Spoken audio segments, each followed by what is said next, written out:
Bismillah, izin bertanya Ustadz, kami yang awam ingin mendapat gambaran benang merah antara yang berakidah sholat setara dengan syahadat, meninggalkannya kafir, dengan yang sholat hanya dosa besar, agar kami semakin yakin dan bijak bersikap.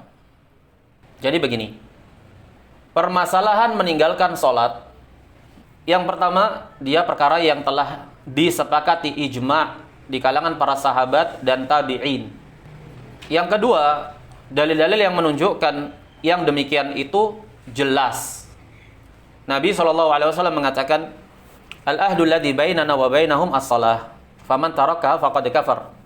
Perjanjian antara kami dan mereka yang masuk ke dalam Islam itu adalah salat.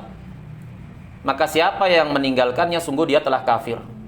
Hadis yang lain, bainar rajuli wa bainal kufri wasyirki tarkus shalah. Batasan antara seseorang dengan kekufuran dan kesyirikan adalah meninggalkan salat. Dalam ayat yang lain Allah katakan tentang orang-orang musyrik dan taubatnya, fa in tabu wa aqamus shalah. Kalau mereka bertaubat dan menegakkan salat, wa atawuz zakah fa ikhwanukum fid din. Dan mereka menunaikan zakat, apa jawabannya? Maka mereka adalah saudara kalian seagama. Mafhumnya berarti kalau mereka tidak mewujudkan yang dipersyaratkan, itu berarti mereka bukan saudara kalian seagama. Dalil yang lainnya, Allah tegaskan bahwasanya orang-orang munafik itu terpaksa harus sholat, tidak bisa tidak sholat. Innal munafiqina fid darkil asfali minan nar. Sesungguhnya orang-orang munafik itu di kerak neraka yang paling dalam. Wa idza qamu ila sholati qamu kusala yura'unan nas. Kalau mereka bangkit untuk sholat, mereka bangkit dalam keadaan malas, riya kepada manusia. Kenapa mereka sholat? Agar dilihat manusia, karena itulah yang dapat menyelamatkan mereka untuk tetap teranggap status sosialnya sebagai seorang muslim. Wa idza qamu ila sholati qamu kusala yura'unan nasa wa la yadhkurunallaha illa qalila. Mereka tidak mengingat berzikir kepada Allah kecuali sedikit. Berarti mereka berzikir kepada Allah tapi sedikit. Ini orang-orang munafik. Kemudian salat yang paling berat di sisi orang-orang munafik itu adalah salat fajar dan salat isya. Kenapa? Karena di dua waktu itu mereka bisa menghindarkan diri dari penglihatan manusia. Berarti dari sini kita ambil faidah, tidak pernah ada di masa Nabi SAW dan sahabat seseorang menisbatkan ke dalam Islam tapi tidak salat. Ini nggak pernah ada bentuk wujudnya. Naam. Karena ayat-ayat mengkhabarkan orang-orang munafik itu dengan kemunafikannya terpaksa harus sholat, menunjukkan mereka itu tidak bisa meninggalkan sholat. Mereka harus tampakkan sholat itu di hadapan kaum muslimin agar status sosial mereka terjaga. Jadi dari dalil-dalil yang ada ini menunjukkan siapa yang meninggalkan sholat maka dia kafir. Dan sholat adalah kadar minimal amalan lahiriah yang harus diwujudkan oleh seorang hamba yang bersyahadat. Dan sahabat, para tabi'in bersepakat di atas yang demikian. Muncul kemudian setelah masa mereka, setelah menyusupnya berbagai macam pemikiran kebid'ahan ke dalam Islam, maka muncul pemikiran-pemikiran yang menganggap bahwa konsep Islam itu adalah dengan syahadat. Mereka berdalil dengan keumuman hadis-hadis yang menjelaskan tentang keutamaan orang yang bersyahadat. Siapa yang bersyahadat maka masuk surga, man qala la ilaha illallah dakhalal jannah. Naam. Dan yang semakna dengan itu. Kemudian mereka berdalil juga dengan ayat innallaha la yaghfiru an yushraka bihi. Allah tidak mengampuni dosa kesyirikan. Wa yaghfiru ma duna dzalika liman yasha. Dan mengampuni yang selain daripada kesyirikan. Dan salat itu selain dari kesyirikan, berarti termasuk dosa yang diampuni. Mereka berdalil dengan hadis-hadis yang umum tersebut. Tapi di sana ada hadis-hadis yang menunjukkan kedudukan sholat dalam Islam. Ditambah lagi para sahabat telah bersepakat di atasnya. Maka mulai muncul khilaf dan silang pandang dalam permasalahan sholat itu di masa-masa belakangan. Setelah generasinya para sahabat dan tabi'in dan tabi'ut tabi'in. Jadi ada dua pandang di sini. Mereka menganggap sholat itu adalah amalan. Sholat adalah amalan dalam keutuhan iman. Tapi meninggalkannya tidak membatalkan iman. Sebagian fuqaha yang menisbatkan kepada ahli sunnah setelah kurun generasi terbaik dari umat ini, sahabat tabi'in dan tabi'ut tabi'in, Mereka memandang bahwasanya meninggalkan sholat tidak kafir. Dan sholat itu termasuk dari amalan. Amalan yang tidak membatalkan keislaman. Seperti zina, tidak membatalkan keislaman. Seperti meninggalkan umroh, misalkan, tidak membatalkan keislaman. Begitupun meninggalkan sholat tidak membatalkan keislaman. Dari pandangan mereka, kenapa? Karena di sana ada dalil-dalil yang menunjukkan keutamaan siapa yang tidak syirik, maka Allah akan ampuni dia, masuk ke dalam Islam. Mereka yang memandang meninggalkan sholat itu tidak kafir, mereka tetap beranggapan sholat itu bagian dari amalan, satuan-satuan amalan yang tidak sampai konsekuensinya itu membatalkan keislaman pelakunya.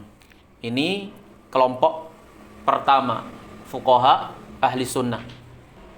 Permasalahan ini kemudian ditunggangi oleh murji'ah di masa ini yang berkedok salafiyah. Lihat sisi perbedaannya. Mereka mengatakan bahwa saya meninggalkan sholat itu tidak kafir, tidak menggugurkan keislaman pelakunya. Kenapa? Karena sholat itu adalah amal. Sementara amal itu hanyalah sekedar pelengkap bagi iman. Jelas sisi bedanya. Yang pertama, kelompok pertama memandang sholat itu adalah amal. Dan amal itu adalah bagian dari iman. Tapi sholat hanya sekedar satuan-satuan amalan yang tidak menggugurkan Islam. Kan ada amalan-amalan dalam Islam yang menggugurkan Islam dan tidak menggugurkan Islam. Orang nggak umroh, ya tetap sah keislamannya, tidak gugur. Umroh itu amalan dan dia termasuk iman. Sholat pun di sisi mereka seperti itu. Dia adalah satuan amalan-amalan yang kalau ditinggalkan tidak menggugurkan iman. Dan dia termasuk iman, bagian dari iman. Nah, versi yang kedua ini, Murji'ah kontemporer beda. Mereka tunggangi ini, sholat itu jika ditinggalkan tidak menggugurkan Islam. Kenapa? Karena sholat itu amal. Dan amal itu sekedar syarat penyempurna iman. Tidak adanya iman tetap sah. Di sini letaknya. Mereka keluarkan amal dari iman. Amalan yang paling tinggi dan puncak adalah sholat. Kan begitu. Kalau permasalahan meninggalkan sholat saja tidak menggugurkan Islam, ya lebih-lebih lagi orang yang meninggalkan puasa, zakat, haji, dan yang lainnya. Kesimpulannya, orang yang tidak beramal sama sekali, nggak sholat, nggak puasa, nggak zakat, nggak haji, namanya istilahnya meninggalkan jinsul amal. Nggak beramal sama sekali, pokoknya syahadat aja di dalam hati dan diucapkan dengan lisan. Maka dia teranggap sebagai seorang muslim, tidak tergugurkan keislamannya. Di sini letaknya. Makanya kemudian mereka menunggangi permasalahan ini bertameng dengan fuqaha ahli sunnah, mengatakan, lihat, bahwa saya permasalahan meninggalkan sholat ini masalah yang diperselisihkan. Kalau kalian menuduh kami murji'ah karena kami tidak mengkafirkan orang yang meninggalkan sholat, berarti kalian harus mengkafirkan para fuqaha tersebut. Jawabannya, para fuqaha tidak mengkafirkan orang yang meninggalkan sholat karena mereka memandang keutamaan hadis la ilaha illallah. Dan mereka menganggap sholat adalah amal dan amal adalah iman. Adapun kalian berbeda.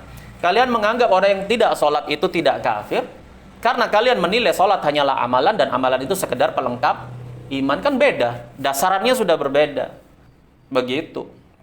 Makanya permasalahan ini identik dengan murji'ah, meninggalkan sholat tidak kafir.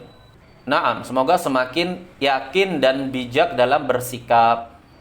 Sekali lagi, apa yang telah ijma' di sisi salaf, maka tidaklah teranggap silang pandang yang datang setelah salaf. Di kaidah bagi yang berittiba mengikuti manhaj salafi. Dia mengikuti manhaj salafi, telah ijma' di sisi salaf, tapi kemudian dia justru merujuk kepada khalafi, orang belakangan, yang bisa jadi salah dalam merepresentasikan manhaj salaf. Ada orang khalaf belakangan, dia mempelajari akidah salaf.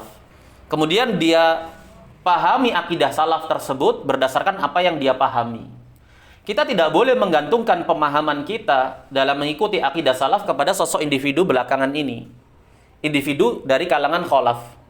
Kemudian kita jadikan acuan manhaj salaf itu ada pada sosok individu inilah. Karena individu ini juga mempelajari dari akidah salaf dan dia bisa salah dalam memahami konsep akidah salaf.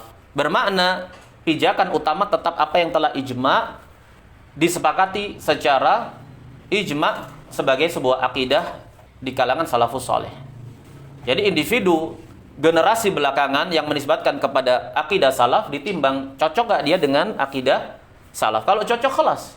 Tapi kalau satuan-satuan yang menyelisihi, ya tidak ditabrakkan, dijadikan silang pandang. Terjadi silang pandang di kalangan salaf. Di kalangan salaf siapa? Yang satu salaf, yang satu kholaf kok. Nah, jelas, paham? Nah, jadi ijma' telah tegak di masa salaf.